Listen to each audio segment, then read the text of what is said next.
This exhibition is dedicated to a particular category of artists. They might not even be regarded as real artists, but when they are, art critics and art historians make sure to add one of the multiple qualifiers collected over the years to describe this specific group. The most commonly used descriptors include naïve, naïf, faux naïf, semi-naïfs, outsiders, faux outsiders, art brut, vernacular art, autodidact, psychotic, dilettantes, amateurs, self-taught, and many others. The Naïve Arab artist focuses on this loose category of artists, as they have been also active in the Middle East, as this exhibition is displaying instances of such naïves, outsiders, or bruts from Lebanon, Syria, Morocco, Algeria, Egypt, Iraq, Tunisia, and Palestine. As in other regions of the world, this category of artists and artisans has been around for a long time. And also, as in other regions, it has often been shunned by official art discourses. Occasionally, the most famous of these outsider artists have been invited to join the circles of the professional insiders, but only after they have received full endorsements from the colonial experts. As, for example, in the very illustrative case of the Lebanese Khalil Zghaib, who, as the Beirut art world legend has it, counted amongst his earliest admirers a prominent member of Ayubi's art faculty, Mariette Carleton, the distinguished French archaeologist Henri Seyrig, and the Minister of French Culture, André Malraux, all of whom are alleged to have discovered him. In the case of the Algerian self-taught painter Baya Mahedine, known simply as Baya, she is said to have influenced Picasso and to have refused to join the surrealist circles on the grounds of colonial epistemology or the imposition of Occidental discourses on Algerian tribal art. Some of these outsider artists have been periodically admitted into the national galleries and museums. For example, the Lebanese Armenian self-taught artist Sophie Yeramian was awarded second prize in one of the Sursok Museum salons in Beirut. She was exhibited at numerous occasions along with academically trained painters. This exhibition rests on the premise that there has not yet been, to our knowledge, a more comprehensive attempt to bring this diverse category of outsider artists from the Middle East together under one discursive or material roof, as weak and frail as that structure might be. Positions of the Beiruti critics and curators towards the Bruts, Naïves, and outsiders, by and large, reflect the position of Western art history. Here, the range of opinion has incorporated opposite positions, from those heavily invested in preserving the autonomy of the outsider as a pure alternative to official or cultural art, to use Jean Dubuffet's term, to those who have refused to consider outsiders as real artists, seeing in them only pathological aberrations of visuality, to critics who propose that they must be treated equally with every other form of art making, competing with trained or serious art on the same marketplace. In the exhibition, we display, for example, one painting by Shaibia Talal from the collection of the Dalul Art Foundation. Talal, who was nicknamed the Peasant of the Arts, was born in 1929 in the village of Shtuka on the Atlantic Ocean in Morocco, later moving to Casablanca. Shaibia married at the age of 13, had a son, and then became a single parent at the age of 15. Her involvement in her son's education inspired her to take up painting, a practice that she reserved for evenings after completing her work and course. She was eventually discovered by the French art critic Pierre Gaudibert, and her first exhibition took place in Casablanca in 1966, followed by a series of exhibitions in France, Denmark, the United States, and New Zealand. Talal is considered a naive painter, as her main subject matter is the countryside, nature, and village life.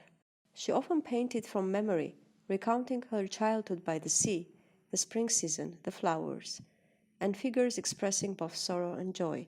In some exhibitions, her work was exhibited next to those of Miro and Picasso. Shaibia Talal died in 2004. Another example is Abdullah Mosalam Zarara, who is a Palestinian self-taught artist born in 1933, Hebron. Abdullah escaped the Nakba of 1948, becoming a refugee, and from an early age moved with his family to Syria and then to Jordan. After a short time in Libya, he relocated to Beirut. During the 1970s, he developed a unique technique that incorporates sawdust and glue, creating relief-like paintings. The subject matter is especially related to the Palestinian people and their lives, traditions, and trials. It is said that during the Lebanese Civil War, Zarara held an exhibition in Beirut, in a city torn apart by war and destruction. Zarara's art explores folkloric representations of the Palestinian people, figures of men and women dressed in traditional Palestinian garments and headdresses dancing, singing, playing, or fighting. His paintings often incorporate verses from popular songs handwritten in the background. He respects the role of the woman in the family structure and sometimes uses hieratic scale to give her importance and recognition. Nature is often depicted in simplistic, pattern-like motifs. He also explores themes related to Zionist aggression and the resistance of the Palestinian people. Zarara currently lives in Amman, Jordan. In our exhibition, we have included several of his works from Dar al-Nimar for Arts and Culture. Bulos Risha is the only Naïve sculptor in this exhibition. Risha was a self-taught metal worker born in 1928 in Jdabra, a village near Batroun in northern Lebanon. From an early age, he was fascinated with iron, which drew him to embrace the profession of iron worker. He opened his blacksmith shop in the village, producing fences, gates, doors, and other household products for the community for many years. Eventually, he redirected his blacksmith skills and knowledge towards artistic practice, and from around 1964, he began making iron sculptures. His interest in sculpture won him a reputation, and the nickname Ahwad al-Hadith, mad about iron, among the villagers. Risha exhibited for the first time in Batroun in 1969 and later, as his popularity grew, in Beirut and Paris. For Risha, iron sculpture was a means to understand the world and its major contradictions. His children, Ziad, Rawad, Jawad, and Nidal Risha, in whose care the collection rests today, have pointed to various individual sculptures, explaining how, in their form, Risha attempted to express but also understand war, sectarian conflict, politics, the mechanization of everyday life, and even the rise of the Internet and of the World Wide Web. In this exhibition, we show a number of sculptures from the Risha family collection in Jdabra, both as documents, photos on the walls, and original artifacts.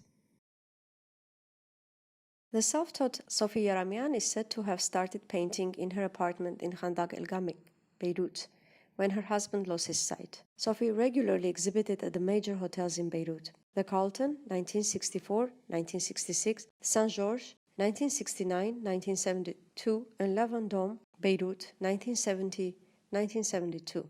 In 1969, one of her paintings was bought by the Brazilian government, and she was awarded the second prize for painting at the Sursop Museum's 8th annual Salon d'Automne. On the occasion of her death in 1984, the Sursop Museum organized a special tribute in her honor. In this exhibition, we exhibit 3 of Yaramian's paintings from the collection of Saleh Barakat. Overall, the Naïve Arab artist shows about 18 naive and outsider artists, including one unknown and many anonymous craftsmen working on vernacular Qurans produced in South, Central Asia, and Caucasus. These artists or craftsmen do not only practice distinct forms of art making, but also come from diverse backgrounds or relate to different identities. Some of them did not even call themselves artists, taking pride in the fact that they were not autonomous artists in the Western sense, but belonged to quite old-fashioned regional trades. Khalil Sghaib, for instance, was proud of his primary profession as a barber in the Sanaya district of Beirut, and is said to have ignored the attention paid to his art, which he considered only a hobby. Similarly, for the painter Ramzi Salameh, a successful Lebanese businessman who has been working for years to find his own artistic style, painting and art in general remains only a side interest. The Algerian painter Baya came to art from working as a household servant to a French family. The Moroccan Shaibi Atalal was initially a peasant. The Palestinian Abdulhai Muassalam Zarara was an electrician. Bulos Risha, a blacksmith. The Lebanese Shakar al-Mazlum was part of a Shia religious iconographic tradition, and Abu Sobi al-Tinawi practiced Syrian glass painting. Abu Sobi al-Tinawi was born Muhammad Harb in a Damascus suburb in 1888. Growing up among glass decorators, al-Tinawi acquired from his family the skills of drawing on glass and fabric, using colors that he himself mixed. His artworks, which drew on traditional folkloric and historic tales, were popular objects of display in local cafes and later in the major art collections in the region. One of his common motifs is classical Arab heroes from medieval history, often riding horses, pasturing camels, fighting on the battlefields, wielding weapons, or engaging in agricultural work. El-Tinawi often incorporated symbols and writing, despite being illiterate. Al-Tinawi never received training in the arts, nor was he familiar with the canons of Western painting. His story has allured historians and filmmakers since his death in 1973, when he became known as an authentic Arab painter. In this exhibition, we included a series of Al-Tinawi's paintings on glass from the Dalul Art Foundation and the collection of Sana and Hassan Tawil. In the same time, very little is known about the Lebanese Shakar al-Mazlum, who is said to have been active. Ibrahim Ghanam, also known as Ibrahim Hassan Khayte, was a Palestinian artist who also lived in Lebanon, but who kept painting throughout his life scenes from the Palestinian village life. He painted while having been confined to a wheelchair for most of his adult life. In the exhibition, we included two of his untitled and undated paintings from the collection of Dar al-Nimar for Arts and Culture. With this exhibition, we do not want to create the illusion that these outsiders and naïves is a homogeneous group. Our grouping is heuristic insofar as it consists of artists belonging to different classes, religions, or sectarian groups, nationalities, and educational backgrounds. Khalil Zghaib is the best-known Naïve artist in Lebanon and perhaps the Middle East.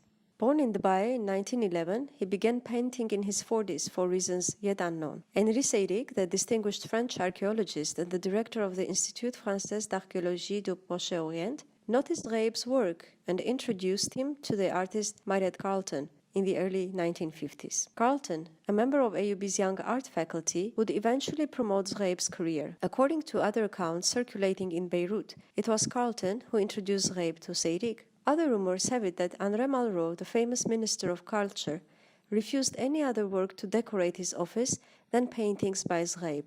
Under a very distinct category falls the work of Mustafa Khalidi. Having been diagnosed with a psychological disorder in his early 20s, Khalidi spent more than 2 decades in an institution in Pennsylvania. Along with medical treatment, he was exposed to prolonged contact with representatives of American evangelical Christianity and its followers. Upon returning from the United States, where he also briefly studied art at a community school, painting has become Mustafa's main occupation. One of Mustafa's recurrent themes became representations of Jesus Christ, despite the artist having been brought up in a Muslim family. In the house of Mustafa's sister Soraya Khalidi, in whose care the collection of his paintings are kept, there are hundreds of depictions of Jesus, along with other religious or archetypal symbols reminding the viewer of the eternal fight between good and evil, order and chaos, fortune and misfortune. What is interesting about Mustafa's work from a critical position, which we do not want to abuse in this exhibition, is that the paintings made while the artist was under the influence of psychotic medication tend to be more violent in color and line, while those made in non-sedated states are closer to the modernist artistic conventions. Mustafa's and Soraya's mother Nadia was also an autodidact painter, making collages or paintings in a manner very close to mainstream modernist art. For this exhibition, we chose a rather large number of works by Mustafa, along with one painting by his mother Nadia Ayubi al-Khoury. One last example of outsider art is the collection of Quranic manuscripts from AUB Jafet Library. The Qurans donated by Tubia and Letitia Hashem were collected in Central and Southeast Asia, and some also likely produced in the Caucasian region of Dagestan. The Qurans belong to the vernacular realm rather than the elite enclaves of religious scribal workshops. Written on simple craft paper with modern felt-tip pens, They serve as everyday examples of religious books that exude a folk art feel, not commonly found in canonical Quranic productions. Not unlike other Naïve artists presented in this exhibition, the anonymous masters who worked on the sacred books had a general understanding of the Quranic manuscript tradition, although they might not have received much formal training in this practice. Similar to the elite Qurans produced by hand, the opening pages of these illuminated manuscripts include ornamental frontispieces, such as decorative borders, made up of interlaced vegetal, geometric, or floral motifs that frame the first two chapters of the Quran. Unlike traditional illuminations, however, the bright colors and patterns of these Qurans appear to be rather rudimentary, as if the artisans using everyday markers drew the patterns with a quick flick of the hand. The calligraphy within the frames and throughout the books themselves is also written with the same swiftness, which lends these works a sense of earnestness in their production for what was likely a Qurdish audience and groups of amateur collectors. It is ultimately the idea of the naïve, the outsider, and their so-called non-cultured artistic worlds of various magnitudes and emotional investments, velocities, or psychic dimensions that we want to emphasize through our exhibition setup. In line with that outsider spirit, we have tried to renounce as much as we could traditional art historical or museum conventions. For instance, we rejected including conventional labels for each artworks, replacing them instead with small narrative vignettes on each artist. We grouped the works by artists or media in the case of the Qurans, trying to imagine them in terms of isolated universes or black holes through which one hopes to catch a glimpse of various unconscious manifestations of established artistic practices and their accompanying critical or historical discourses. These are universes that touch upon the sublime and the mystical. They point to traces of a bygone enchanted world of magicians and shamans who precede modern practices of rationalization, industrialization, and standardization of artistic and cultural production. You can download the full text and the publication of the Naïve Artist Exhibition from AUB Art Gallery's website, which you will find down in the comments.